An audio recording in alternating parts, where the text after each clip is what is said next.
Hare Krishna, Krishna Krishna, Hare Hare, Hare Rama, Rama Rama, Hare Hare. Hare Krishna. I'll just speak for a few minutes. The most important thing has already been said. That is Hare Krishna, Krishna Krishna, Hare Hare, Hare Rama, Rama Rama, Hare Hare. And because it's being said and said again, then everything is auspicious. I don't need to tell you, it's a Pratyaksha dharmyam susukham kartam avyayam. You all know the meaning of this verse? Oh, you know this verse? You know the first two lines of this verse? Shubhatma Gauranga Das. Raja Vidya, Pavitra Vilakamam, Pratyaksha Vagamam, Dharmyam Susukham Kartam. Very good. You give the translation of that? Alright. It doesn't have to be exactly as it's in the book. King of all knowledge, secrets of all secrets, and purest, topmost realized by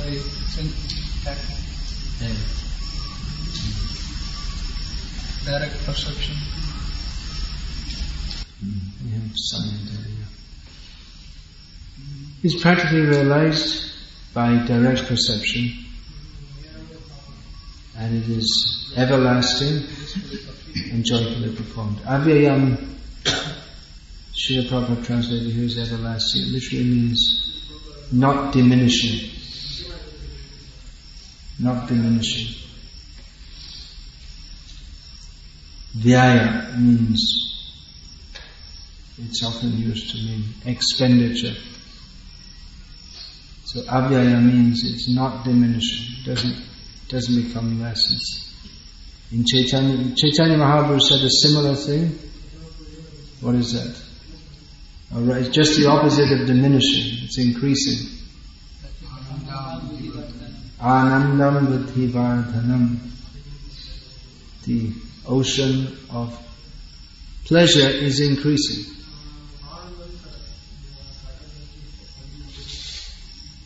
So you're practically experiencing this, so. Is it not?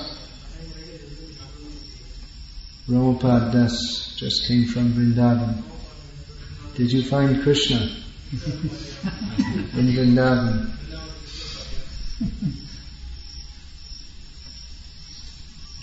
No answer.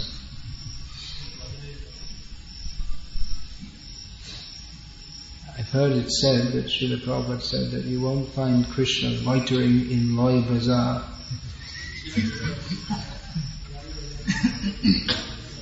Loi Bazaar is the chief market. So, Krishna can be found. How can Krishna be found? What's the answer? Anyone know the answer? Krishna can't be found. He's not, you can't hunt him down and trap him. Now I got Krishna. Krishna reveals himself. Atashi Krishna Namadi. Say it. No, this one is, this is most important. Say it. Atashi Krishna Namadi, Namadi Draganinde, Salem Translation? Krishna cannot be named by material senses. Yeah. By means of doing service, it will be revealed. By means of doing service. Well, it's not the best choice of words. Again, it suggests that, well, there is a means. Bhakti is the means to attain Krishna. That's true. But at the same time, we have to understand that Krishna is fully independent. And it's just like people think that, you know, I'll follow this vrata and that vrata, and then Krishna will be forced to give me his mercy. But it doesn't work like that. I'm going to chant 64 rounds a day and follow this vow and that vow, and then. But the devotees following vows and the karmis following vows are quite different. It's just like you'll find in Hari Bhakti Vilas, observance of Chaturmasik has various benefits. But devotees, it's like a karma mimamsa idea that I'll do this and I'll get this. So you think, okay, I'm going to chant Hare Krishna, and by doing that I'll get Krishna. Well, in one sense that's true, but it's not that Krishna is forced. When Krishna reveals himself, when he wants to the humble soul, the one who is simply begging for Krishna's mercy, not thinking that, I've been chanting for 10 years and it's about time that Krishna showed himself to me. Getting a little fed up of waiting here. Who the hell does he think he is anyway? This kind of attitude, it's not fruitive. The devotee only wants to serve.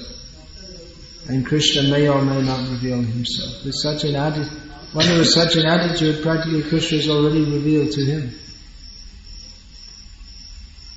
By not demanding Krishna's mercy, that in itself is a symptom of having Krishna's mercy. Because only someone with Krishna's mercy received through the parampara can even begin to think like that. Everyone's always thinking, what will I get? What will I get for me? But the real attitude is given by Chaitanya Mahaprabhu, just the opposite of what's in it for me. What's that verse Chaitanya Mahaprabhu says in this regard?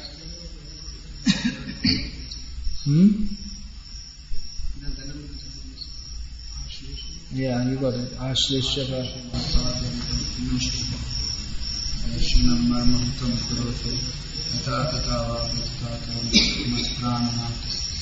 Yeah, the last verse of Shikshashtaka, you could say it is the same selfless mood as the Nadhanam Najanam verse, but it takes it to a much further degree. In the Nadhanam Najanam verse, Lord Chaitanya is saying that I don't want anything of this material world, I only want to serve you.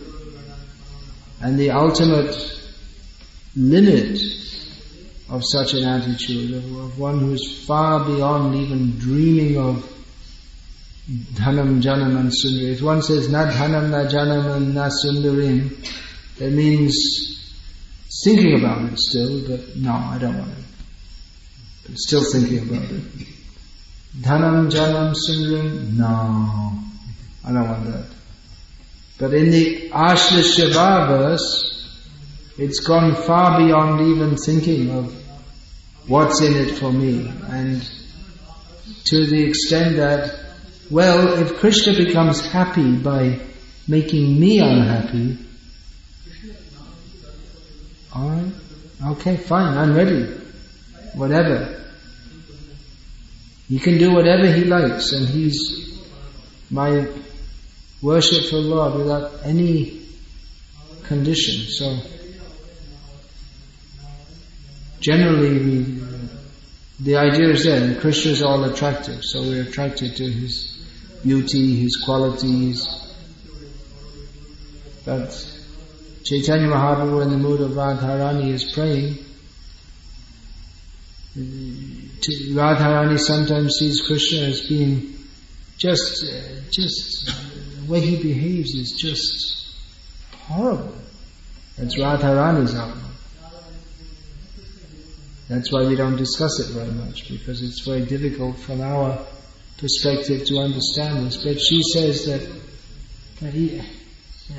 just like she dresses herself up very nicely and she has booked rendezvous with Krishna, and he just doesn't come. And he comes at the end of the night, and he was anyway. So, but she says that anyway, sometimes I get angry at Krishna, but still, He is my Lord, without any, He has to be. Just like the example is given, another example, this is more in the mood of a servant, not of the gopis, of course, are also servants, but this is very highest level. But the example is given that the child is may be punished by the mother. But still the child has no other refuge than the mother. The mother scolds the child, it's not that the child says, oh, forget it, I'm going to go and find another mother. The child has even if the mother is angry with the child, still the child has no other recourse than the mother. So these are some of the moods of bhakti that have been revealed. The Vaishnava literature, there's literally hundreds and thousands of beautiful verses and songs, and various sampradayas praising the glories of Krishna in his various forms and praising the qualities of bhakti. Everything is there in the Hare Krishna mantra. Hare Krishna, Krishna Krishna, Hare Hare, Hare Rama, Rama Rama, Hare Hare. And sometimes if you have time, you can also study. The Bhagavatam itself is a great repository of full bhakti bhav. And the same mood is amplified and repeated from various angles by so many different devotees. Just recently, I was staying in the apartment of Dravida Prabhu, who's been editing Srila Prabhupada's books for as long as anyone can remember in California. He lives there. He has an apartment close to the temple. So he edits Prabhupada's books all day, and then he also composes verses in English. Some original compositions of his own, but mostly they are verses or prayers of previous acharyas which he presents in rhyming English. So it's very wonderful to be with him, because time to time he'll be typing away on his computer, and time to time he'll pop up and just start reciting some verses and giving his translation, and he's fully absorbed in Krishna Katha, appreciating the name, forms, qualities and pastimes of who? Krishna, that's right. So go on chanting Hare Krishna, Krishna Krishna, Hare Hare. Hare Rama, Rama Rama, Hare Hare. Be happy. Who made this? How is that? It's exactly this. It's not a copy, is it? These paintings. How did you get it like that? It's just our own photos, designed to put a sticker. I see. This modern computer technology. Alright. Okay. It's quite attractive, isn't it? People, and when they come there, you see their heads are going up like this. So look at this. It's very nice. So there's no problem in Krishna consciousness. Everything is blissful. Then why do we have so many problems? Why is it so difficult to manage in our ISKCON society? And everyone's chanting Hare Krishna and being happy. And where's the problem? The problem lies between our ears. The mind. It's the as they say in Russia. I think in your language also. Instead of om, they have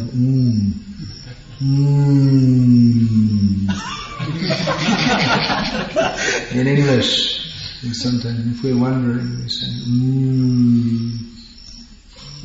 There's no real problem, is there? chant Hare Krishna, take prasadam, do some service. As Srila Prabhupada often said, what is the difficulty?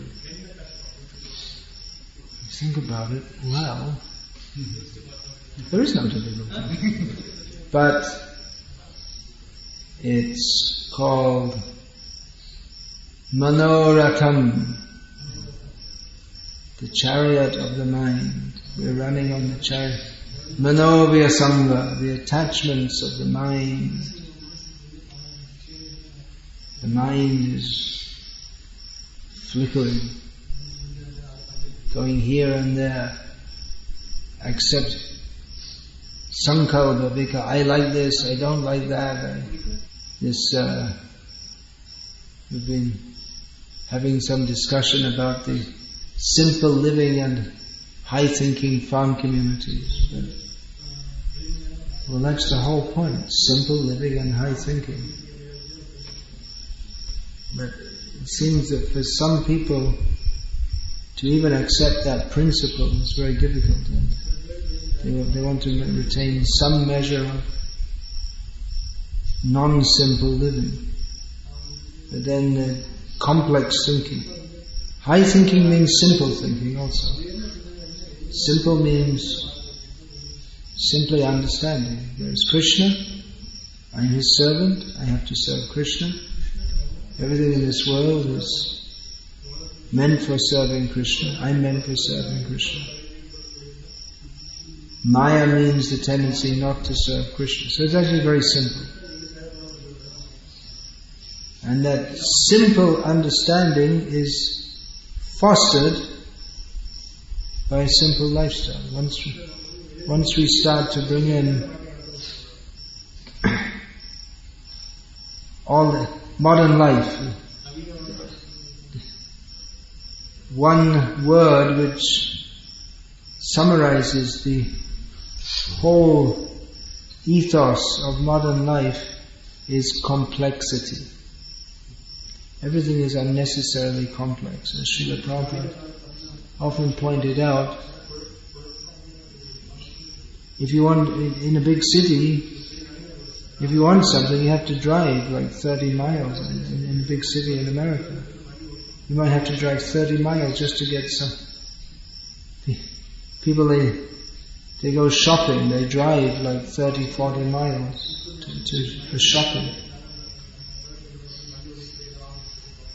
And then they get caught in a traffic jam.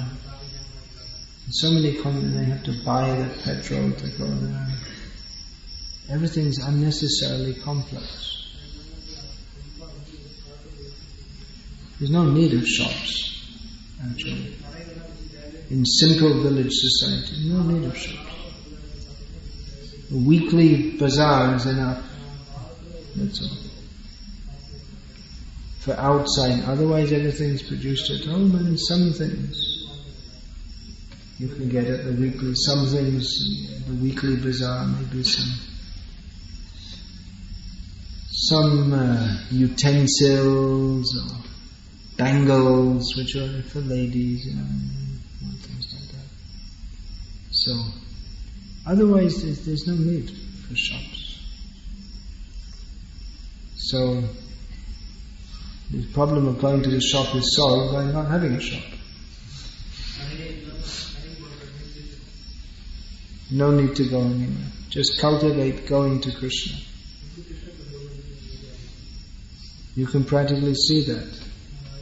I think I suggested there should be no electricity. I think it was my suggestion in the first place, wasn't it? No. You've stuck to that.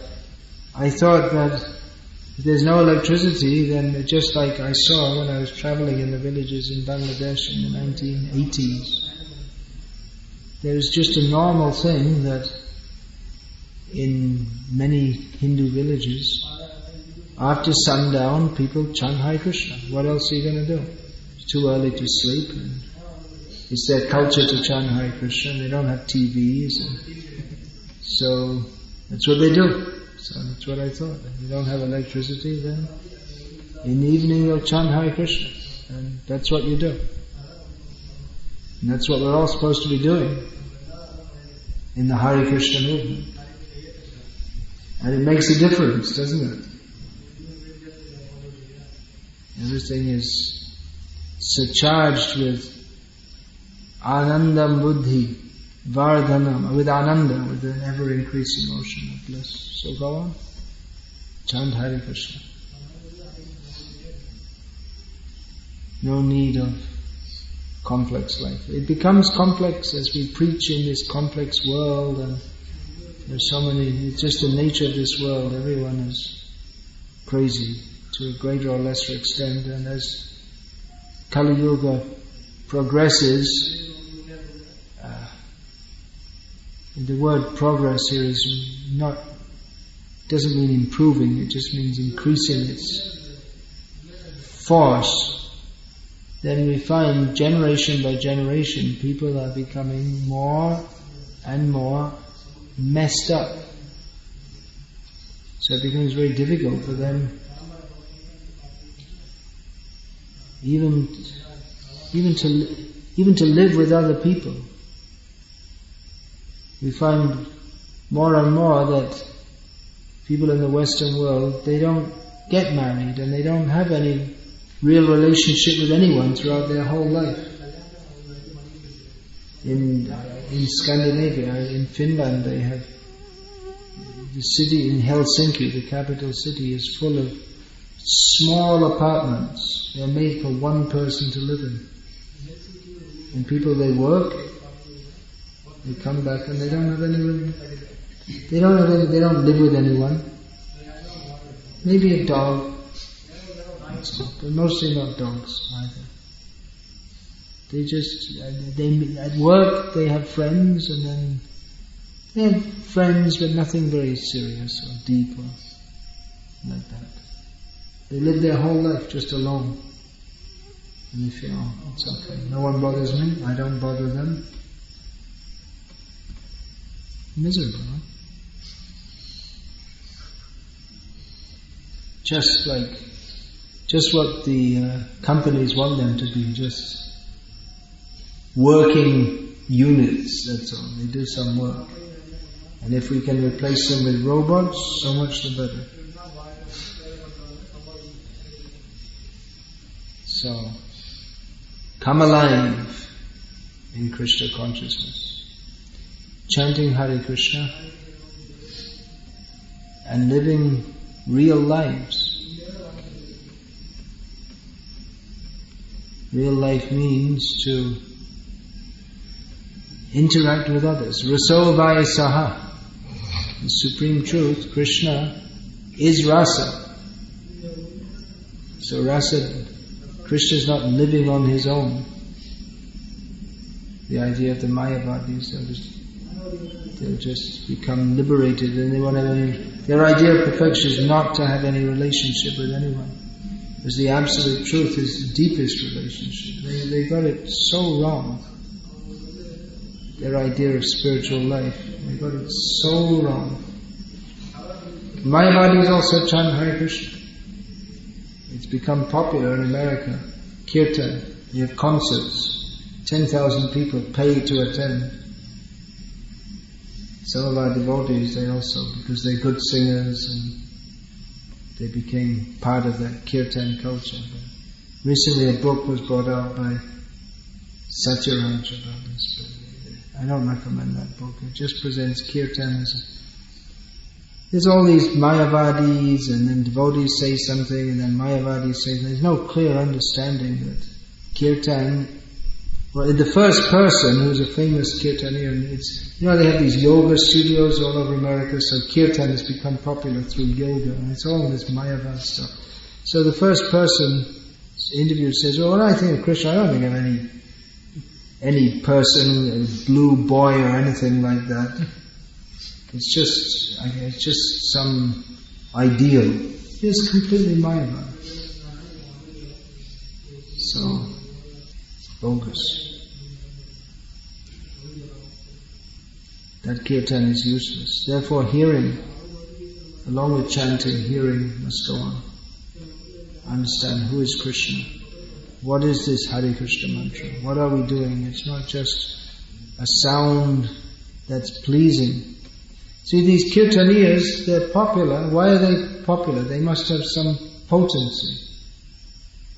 People, they sing, oh, chant. The people join in too. They listen to the Kirtan, they sing all these bhajans, and then at the end they chant Hare Krishna, and everyone joins in, so I'm told. So they must have some potency, and then people say, oh, I feel, it's a spiritual feeling. So they have some potency, but that's the potency of Maya. There are many musicians they have some potency. This, on a flight in Canada, everyone was watching this movie of a tour of the Rolling Stones in Canada. And Rolling Stones is the most famous rock group probably ever in the history of rock music. So you can see they're all old men now. They're all probably over 60 years old. They have all these people jumping up and down. You see them on the stage. They're old men, and they're wiggling their hips like they're some kind of sex icon or something. But they have some potency to evoke a response in people. The music is very powerful, and together with their personalities, they have charisma. So they evoke a response, and people, they pay lots of money, and it's a big thing. The music, it's for many people, music is it's the most important thing in their life. It's like they get some feeling out of that. So now, here you're getting feeling out of kirtan, but be careful that it doesn't become just the feeling of kirtan without the understanding of kirtan. That some expertise is there, singing in tune, in time, which is not found everywhere among Kirtaniyas in ISKCON. I just came from Vellore. I won't say anything more in that regard. But not everyone can sing in tune, in time, or even if they can, not everyone's voice is it's not in key, or it's not very sweet. It's just congenitally, which means from birth. It's just like a frog or something like that. I used to have a good, a sweet sounding voice, but it got lost somewhere 20 years ago or something. So there's no doubt that if one has a good voice and can sing nicely and everyone can play nicely, it has an effect. It captures the mind. But we have to be careful not to be captured just by the music, the musical effect, the spirit of service to Krishna, praying to Krishna. That is the essence of kirtan. So there's no doubt that if one can sing very nicely, that for Krishna's pleasure, that is pleasing to Krishna. All art is meant for pleasing Krishna. It's stated about Surup Damodar, the secretary of Chaitanya Mahaprabhu, that his voice was just like that of a Gandharva. So that's very pleasing to Krishna, no doubt. But there may be many persons who can sing in a very charming way who are not pleasing to Krishna. And they might even be chanting Hare Krishna, but they're not pleasing to Krishna. So always remember that Krishna Kirtan means that Kirtan which is pleasing to Krishna. And much of the Kirtan which goes on in Bengal may be very expertly performed, but it's not pleasing to Krishna, because the persons who are performing it don't have a clear understanding of what it means to please Krishna. So, Hare Krishna. That's all. I was only going to speak for 5 minutes and it became maybe 20 minutes. So I won't speak more now. Hare Krishna. Thank you for enthusiasm in devotional service. Go forward. Chant Hare Krishna. Don't stop chanting Hare Krishna. I'm not saying that by any means. I'm saying that hearing and serving must accompany Kirtan. Hare Krishna.